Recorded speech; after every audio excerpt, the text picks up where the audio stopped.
How to process a progressive application. First step, we need to get into our community email drive, metropcsphoenix@gmail. Password is going to be capital METRO, com, all together, MetroCom.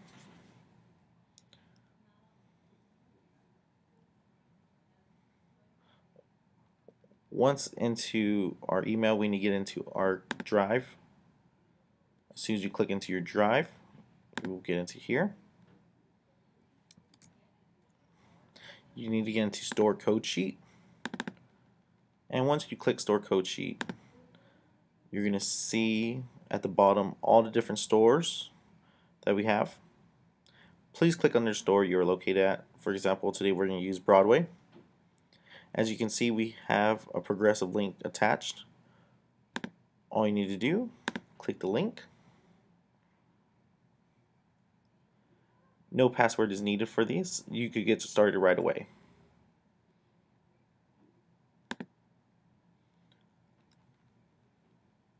Once in, you're enter the customer's basic information, their first name, the last name, social security. If they have a co-applicant, they could definitely use that.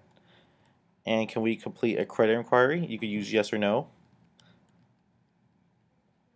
Step 2 is about you. Customers enter their address, their city, their state, the zip, their birthday. Do you own or rent your home? Do you own or rent your home? How long have you lived at this address? Enter the license, the driver's license number, the expiration date, a home telephone number, a mobile phone number, and also email address. Step 3 is where the customer enter their income. What is your primary source of income? Employer's name. How would you describe your job role? The city, the state, the zip, employer phone number, if they have an extension number, the start date, previous payday, their next payday, their total monthly income, how often they get paid, and is your pay direct deposit. Next step be the payment information. Customer will need to enter their bank routing number, the checking number, the bank name when they open the account. As soon as that is filled out, you need to enter the credit or debit information.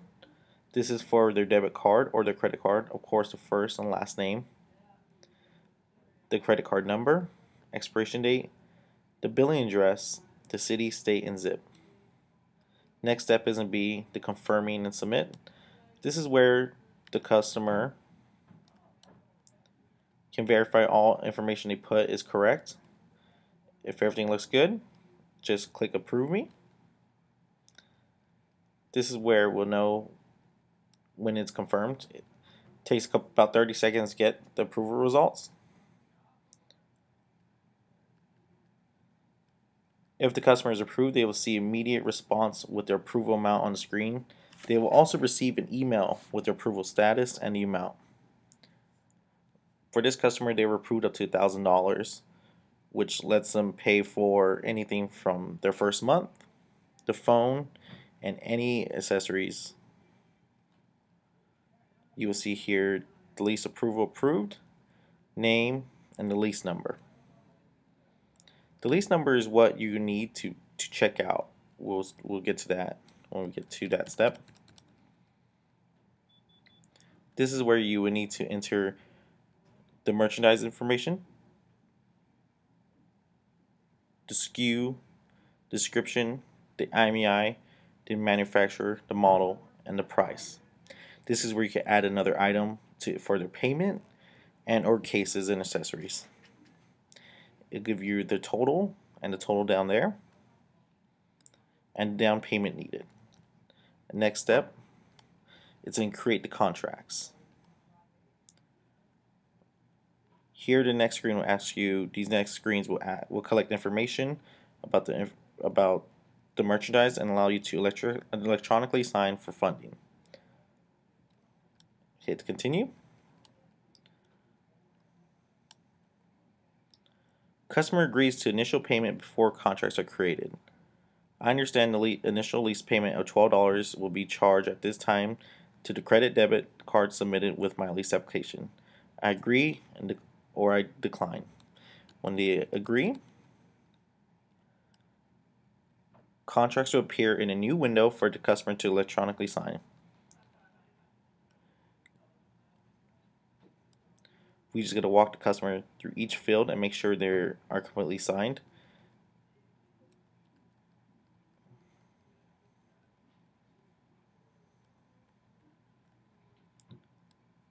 Customer's initial payment is being processed after contracts are submitted.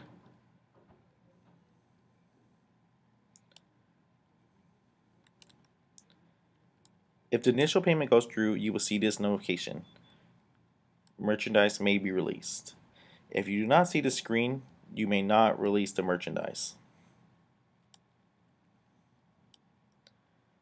If the credit card is declined, you'll be notified the payment was unsuccessful. Click retry to run the payment or run a new card again.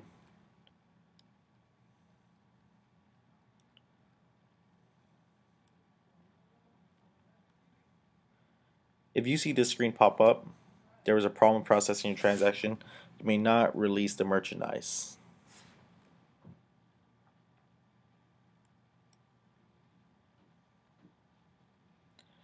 If for whatever reason the customer was declined in their application, they will basically let them know why they weren't approved, and it will be sent to them through an email. If we have any questions, we can always call the support channel, and this is given right here. Now let's process the progressive through our window.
After you created the customer account or processed the upgrade, now you are ready to charge the customer for the device, accessories, and if they have a first payment. First step, of course, is going to QPay.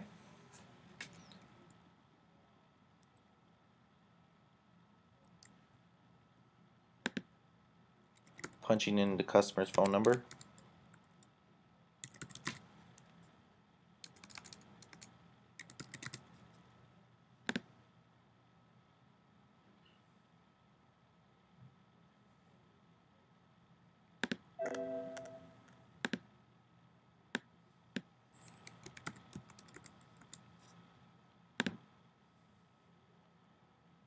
Processing POS.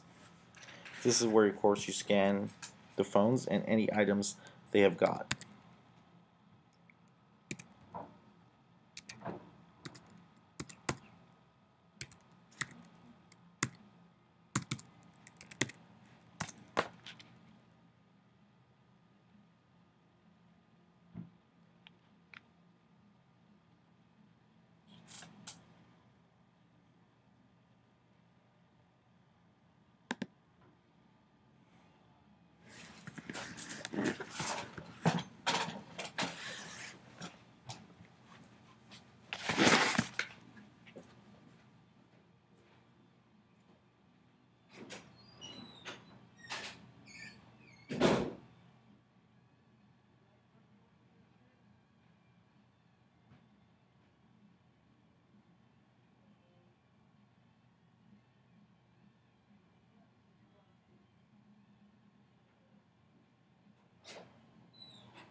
Once you have the payment, the phone, and the accessories added and ready to check out, we're going to hit checkout.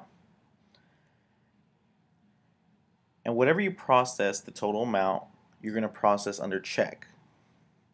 So if it was the phone, the payment, and the accessory, and the total approval amount or total lease amount you approved them for was 103, you're going to put that under check.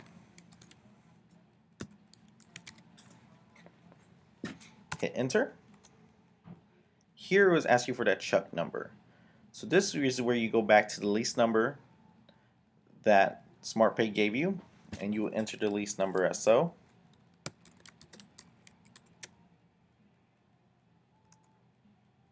Hit OK.